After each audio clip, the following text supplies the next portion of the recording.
जुलाई महीने में महंगाई में और बढ़ोतरी हो सकती है। उत्पादन लागत बढ़ने से टीवी, फ्रिज, एसी महंगे होंगे। ट्रेन, बस, टेम्पो के भाड़े भी बढ़ेंगे पेट्रोल डीजल की वजह से, क्योंकि उनके दाम बढ़ रहे हैं। सब सामान्य रहा तो साल के अंत तक महंगाई कम हो सकती है, यानी इस साल के अंत तक इसी तरह के हालात रहेंगे। अगर इसके बाद भी आगे कोरोना को लेकर हालात सामान्य हुए, अर्थव्यवस्था इसी तरह से तेजी से सामान्य होती चली गई, तो फिर महंगाई में जाकर आगे कोई राहत मिल सकती है। लेकिन तब तक राहत मिलने की उम्मीद कम दिखाई देती है। जुलाई में और ज्यादा बढ़ जाएंगे ये दाम।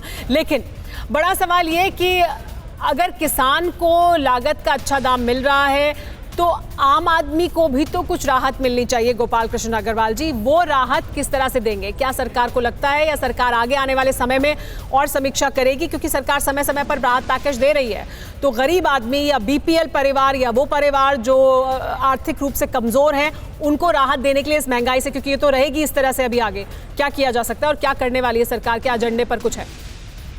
नहीं, देखिए, पहली बात तो ये है कि हम लोग राशन जो है 80 करोड़ परिवारों को फ्री राशन खाने का देने का पूरा संकल्पित है और उसको एक्सटेंड नवंबर तक कर दिया। आवश्यकता पड़ेगी तो और बढ़ाएंगे।